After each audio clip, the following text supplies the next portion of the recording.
Today is the day that FilmConvert's Halation implementation goes live. It has been a long time coming. I have waited over a year while working side by side with the team, and I finally get to make this review for you guys. So we are gonna head into Resolve and take an open and honest look at just how good this implementation is. And in the description down below, you will find a link that will offer you 20% off of any FilmConvert product, including this upgrade. And yes, it stacks on any existing deals, and that is awesome with Black Friday coming up. Without further ado, let's head into Resolve and take a look at this update. So I've gone ahead and I've laid out a couple of different scenes from a short film that I color graded in HDR late last year, and today we're going to use FilmConvert to really go through the different results that we can get with the Halation upgrade. I feel like the lighting style, the fact that we have different times of day, and the color palette all lend well towards film emulations. So let's go ahead and dive right in. I'm going to go ahead and open up my gallery. I have a still with a node tree saved here to save some time. That's a little pro tip. We're going to collapse everything down. And a quick note on color management settings. We're going to be using just a standard DaVinci Wire RGB color science with a timeline and output color space of Rec 709 Gamma 2.4 like FilmConvert is designed for. No color management today, but perhaps later on I will show you guys how to do that in a different video. In node 9, we're going to go ahead and drag on FilmConvert. We're going to select our camera. And we can see off the bat here, if we turn halation off and on, that we have the effects over here on this light source. And if we zoom into 300%, if we look a little bit closer, we also have it where we have bright portions of the image meeting darker portions of the image. So let's go ahead and turn that off and on. And right there, that is a very good example of what halation looks like in motion picture film. It's always where that bright area meets that dark area, not necessarily where there is a bright area. So we can do a couple of things here. We can use our view halation alone tool to really define where that halation is going to be. So I see some areas right here that I don't want affected at all. I just really want those brighter portions. So what I can go ahead and do is I can turn down the sensitivity to just include more so those brighter areas. So I'll leave that right there just so we still get that nice little peak that's happening right here. And before we adjust any of the color or the intensity of our halation, let's go ahead and add in our saturation and add in our white balance as well. So I'm going to use node 8 right before we go into FilmConvert to add in our saturation. We're going to use the HSV method by turning the color space of this node into either hue saturation luminance or hue saturation value. I'm going to use HSL. And we're going to turn off channels 1, which is going to be hue. We're going to keep channel 2 on because that's saturation, and turn off channel 3 because that is luminance. And then when we increase our gain, we get a nice density added with our saturation as well. And then in node 2 or node 3, because we can use node 2 for sharpening and node 1 for noise reduction, but I'm going to use node 2 right now because I don't have anything going on. Actually, I'll use node 1. I'm just going to pull back on that magenta tone using the opposite color, our color theory knowledge right there, adding in a little bit of green and blue to get more of a pleasing skin tone. And if I turn this into a compound node, I like what I have going on here.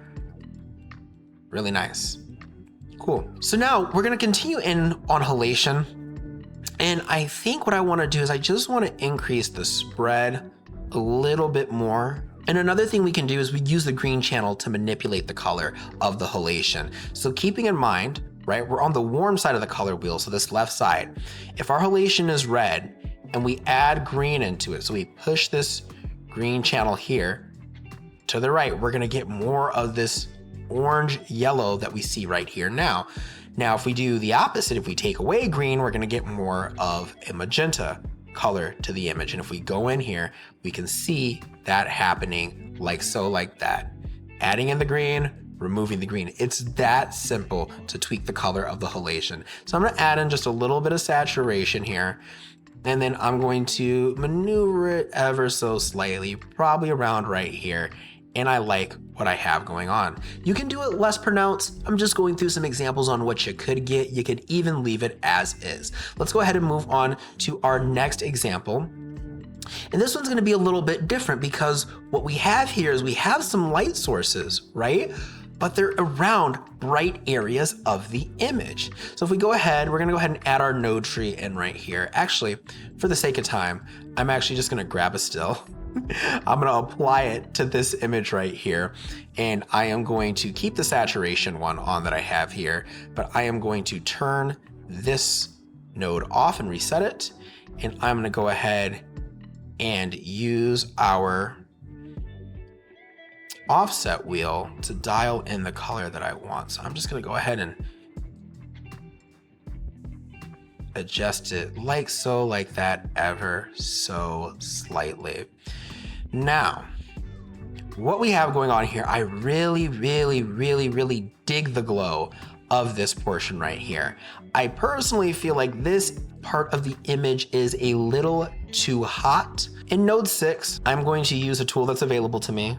I think, yes, this isn't a good area. Let's just go ahead and double check. I'm gonna use the lights portion of this. Normally would use this in color management. I'm just gonna pull down those lights ever so slightly. And I feel like that gives me just a much nicer highlight roll off than it was a little crunchy before. This is much nicer, right? Now you can see here, bright portion meets the dark portion. We're getting the halation right there. And we're still getting a nice glow in that area because we don't have so much control over the lighting. There's not much more that we're going to be able to do. I have let the developers at FilmConvert know that I would love to see just a little bit more nuance in this sensitivity slider, because I would like to get more of a glow off of this light without really affecting this wall, because we can't control the lighting. But the more that I take it away, I feel like I take away too much from the actual light source there. So for this scene, I feel like we're gonna end up having to stay right where we are and leave it as is. But again, I think it's just a nice extra depth that we add to the image, just a nice subtle tick. And we can grab that still now and we can apply it right here. So you can see here, we don't have anything that's really blowing out. So we don't have any halation, which is nice. And the same thing when we apply it here. Remember, this is the same scene that we had going on here. We're gonna get that halation right there. I still feel like this was shot extra hot. Let's go ahead and apply it to our scene here.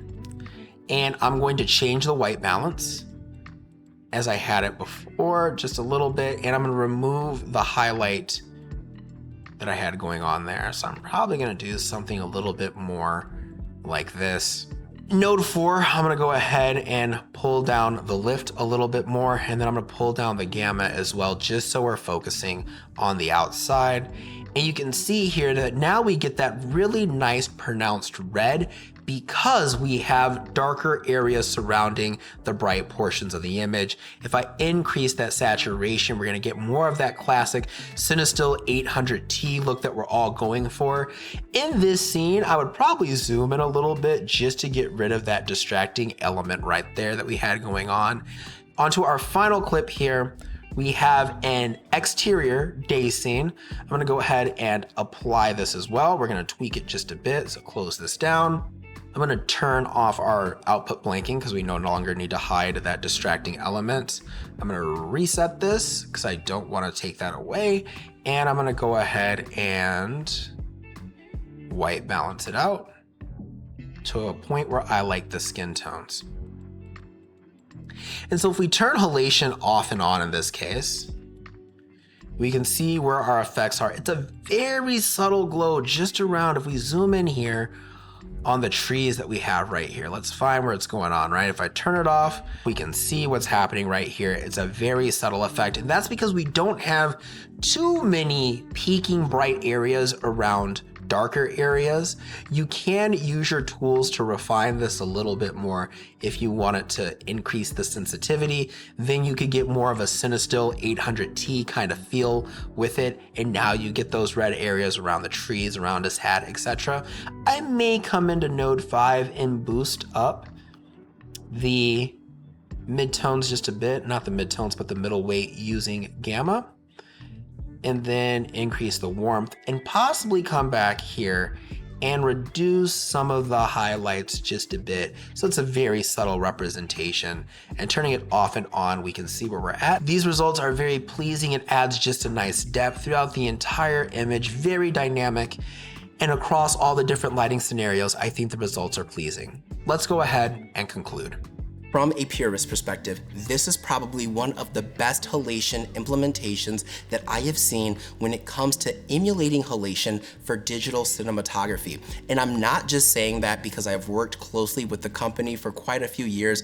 I'm saying that because when I cross-reference my results with the results that you will see on actual films that are shot on film, the results are strikingly similar. That being said, from a creative perspective, if I'm being honest, I would love to see a little bit more of an ability to have creative control and a little bit more, I guess you could say, selectivity on where that halation actually goes. I've been open with the team about this, and I hope that we get this update in the future. That being said, you guys know the deal. If you liked the video, be sure to give me a big thumbs up, hit that subscribe button, turn on the post notifications if you have not. Follow me on social media. The links are in the description down below, and also check out that link for 20% off. Now more than ever, friends, if you're ever feeling uninspired, uncreative, or just want to give up on life, remember, every day airplanes take off against the wind. Keep climbing, stay inspired, and as always, stay fabulous. I'm Sydney. I'll see you beautiful people next time. Peace out.